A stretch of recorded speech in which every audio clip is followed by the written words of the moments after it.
We saw Hyman down on the third line over the weekend, kind of, if you want to call it, on his own, away from 97. And then even on that game against Seattle, I'm looking at the numbers here. Him, Henrique, and Janmark, 10:48 together at 5-on-5. When they were on the ice, the Oilers outshot the Kraken 5-1. What do you make of Zach Hyman maybe being a driver of his own line for this Oilers team? Is this just a little experiment, or do you think this maybe has some legs to it?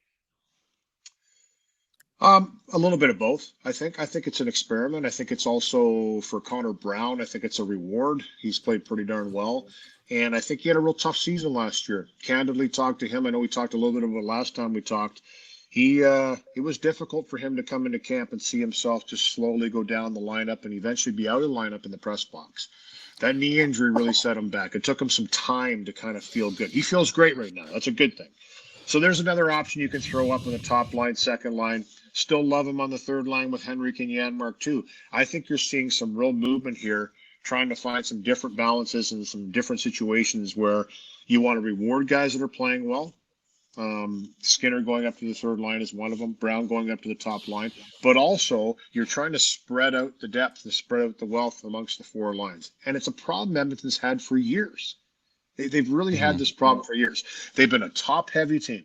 So going into the down the stretch into the end of the season, into this Four Nations face-off break, I think they're experimenting with some things to see what they might have to tweak and what they might have to do. I think they have an understanding of what they want to do, but Kapanen down the fourth line, that's not a demotion for him. I think that, for me, there's a guy that can play on the fourth line. Kasperi Kapanen, when he came into the league, and I remember him playing against the Bruins when he was with the Leafs, listen, this is a guy that can get under your skin a little bit. This is a guy that's a big guy that can skate, that can finish checks. They had 2 hits after 40 minutes against the Seattle Kraken. Now, I know, and Chris Knobloch addressed it this morning, that when you have the puck a lot, you're not hitting a lot and all that, and I understand all that, and I truly do. It's a very valid point. And he said, obviously teams that have the most hits after games typically are losing that game because they're chasing the game. But I'm sorry, 2 hits after 40 minutes is not enough. You've got to have more than that. And I don't care who you are. It doesn't have to be the biggest guys in the team, and I hate that. Finish your check. Checks are free. And we're gonna ad nauseum, we're gonna talk about this until this team starts to get a little grittier, a little harder to play against. It's all about being a different team to play against, an intense team to play against, and you don't have to put a guy through the wall. The best thing about hitting is that when you hit somebody, you got your guy. That's my guy. You know what I'm saying? It's the easiest way to identify who you have on the play. Now, I know they want to keep the speed on the backtracking. They want to I get all that. But if you're going to skate far to go to a guy and he's going to hold on to a puck a little bit late, make him pay for that. Make him pay for that. But you know what? For me, Kapanen's a guy that can do that. He can deliver some hits. And there's been some games where he's ratcheted that up and been physical. He's a big guy, great skater, has a good shot. I think he can move up and down your lineup. But again, it's just about balancing out depth. And now you have a few more options at your disposal for Chris Knobloch and the coaching staff to kind of mix and match at what they want to do throughout games. So I don't mind it. I think that, the league has changed, and something Chris talked about this morning too. And it really has. The top 6 isn't the same it used to be back in the day, and neither is the bottom 6. I'm sorry. It's a whole different set of lines, different chemistry on lines, different ingredients you're trying to find. And I still think they're mixing that up right now, guys. To answer your question long-winded, I still think they're looking for the perfect balance. I still think they're looking for, what's going to happen here. But as far as the Hyman thing, it's an experiment.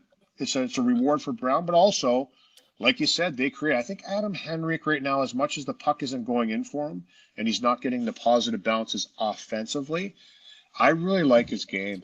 I like his game right now. He had a couple tough games, whoop-de-doo. I think it was 3 or 4 in 27-game stretch, I said in the game the other night, that he was a minus player.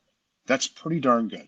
That's kind of what it is. Now, if he can start to chip in a little bit offensively and create a little bit more, then you become that much more dangerous of a team 5-on-5, and I think that's what they're looking for. So Hyman being there right now, it's not like he hasn't been there throughout his career. He'll see his time up in the top line throughout the season, not a problem.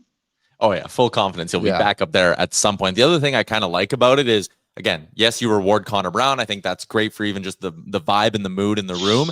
But the other thing it does is, hey, let's say come playoff time, knock on wood, but Hyman goes down, Nuge goes down, someone goes down, and it's like, okay, we need Connor Brown playing with Connor McDavid. He's not going into that spot being like, oh crap, I haven't played with Connor McDavid in a year, and he's adjusting. Like, we have Tyler Ennis on every week. He talked about how like there's a mental block to playing with McDavid and Draisaitl sometimes, especially when you first get there, and it's like, I need to pass him the puck. I need to pass him the puck. Giving guys reps with 97 and 29 now when it's less consequential, I think could pay off down the road. I agree. And Tyler would know, right? He's a player that played in the top six throughout his career, played down the lineup in his career, extended his career by changing his game a bit, always had that little bite to his game and the energy to his game. I agree. And I understand it. I understand when you're playing with the best player in the game, when you're playing with Leon Draisaitl, an elite passer. I talk to every new player that comes in about it. Arvidsson, I just had a conversation about that with him. And he said, the first few games and the first stretch before he got hurt and missed 15, he felt he was just trying to do too much on that line. He was trying to play too fast, and he was deferring too much. And like you talk about, like Tyler's talking about, you want to give that puck to the best player on the line all the time. But what you really have to do is you have to play to your strengths, and you have to do what makes you successful. So go out there and just play your game, and those guys want that from you. Now, I will say this. The one other part of it is you certainly can't be a line buster.